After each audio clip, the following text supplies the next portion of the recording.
Hello class, this is a video tutorial on the normal distribution and standard deviation part 1. The two most important values when working with normal distributions are the mean and the standard deviation. Here are the respective symbols that you might encounter with the mean and standard deviation. This is the sample mean, population mean, sample standard deviation, population standard deviation. Regardless of whether it's using the population or the sample mean or standard deviation, these values will affect the center position and the spread or the distribution of the normal distribution bell curve. So I've done a quick summary here to really get your minds around what effect these have. So the mean is is affecting the position of the middle of the bell curve. So notice how all of these have the exact same middle position on the left, exact same position on the middle and the right. But now also notice that the standard deviation, the lower the standard deviation here, the more tightly packed the bell curve is. And take a look again here. So this is a middle value standard deviation, so to speak. And the higher the standard deviation, the more spread out the bell curve. So this here on the left, top left corner, has a low mean and a low standard deviation.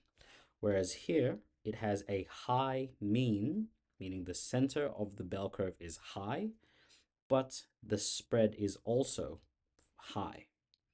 Now, regardless of the value of the mean and the standard deviation, every normal distribution has the same percentages of scores at the same standard deviation distances from the mean.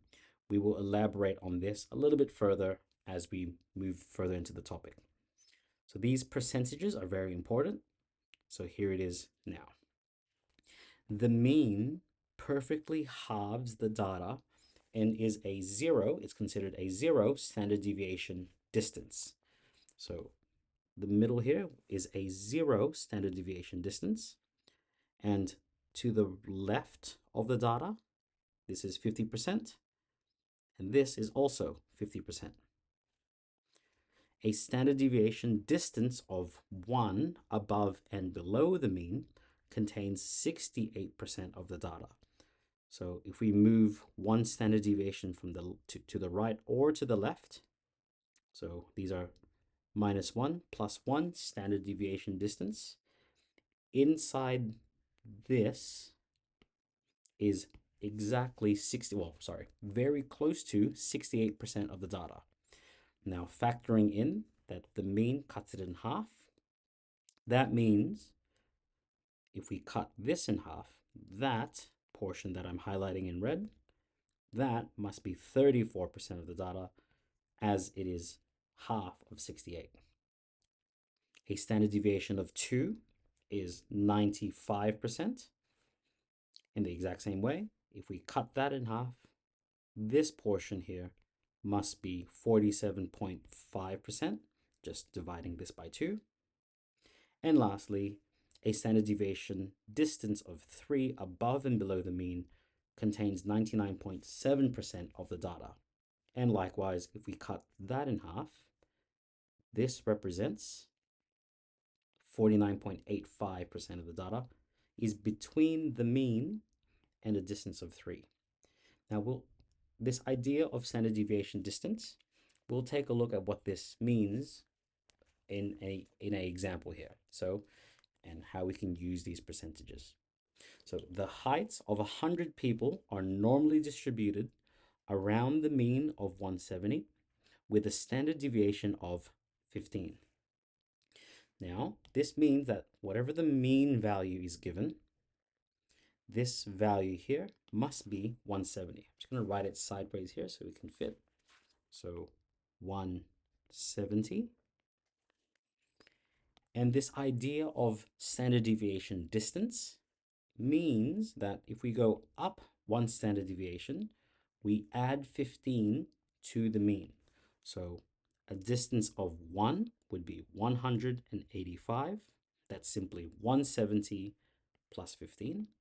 And we keep adding 15 onto that. So the next one would be 200.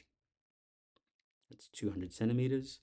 And after that would be 215. The same idea works going to the left. So subtracting 15 from 170, this standard deviation distance of -1 would be 170 minus 15 would be 55, 155. Subtracting 15 again, that would be 140. And subtracting 15 again would be 125.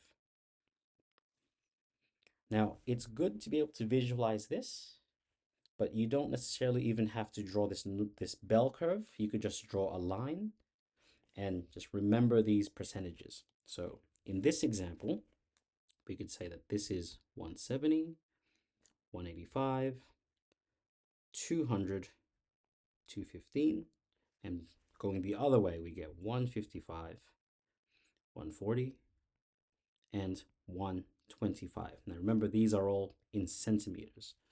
So these values are standard deviation distances from the mean, and every distance of 1 or 2 or 3 is just an addition of the standard deviation or subtraction from the mean. Now that we have this or this graphed out, let's take a look at how we could calculate these. Now it says, calculate how many people in this group are taller than 170.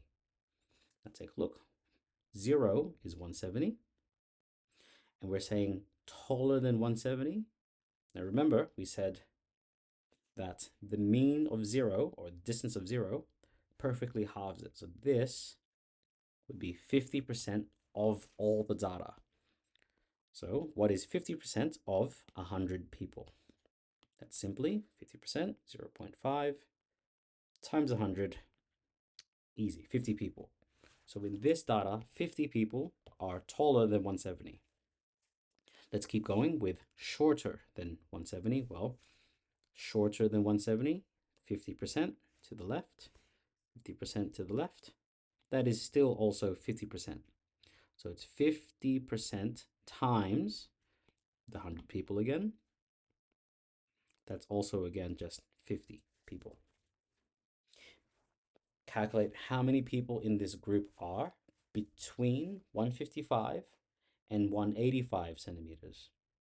If we take a look, 155 centimeters and 185 is that standard deviation distance of -1 and 1. So that is 68% of the data. So that would be 0.68 times 100, which is 68 people.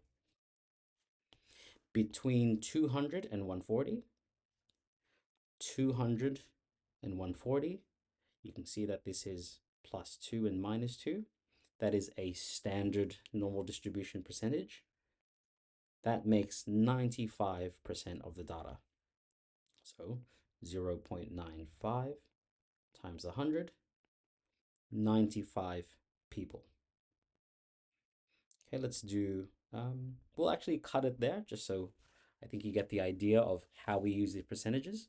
But I'll see you in the next video where we tackle these next 6 questions, because they get slightly more difficult when we're not looking at the standard between 1 and 1, 2 and 2, and 3 and 3. Let's see you in the next video. Hope to see you then. Best of luck.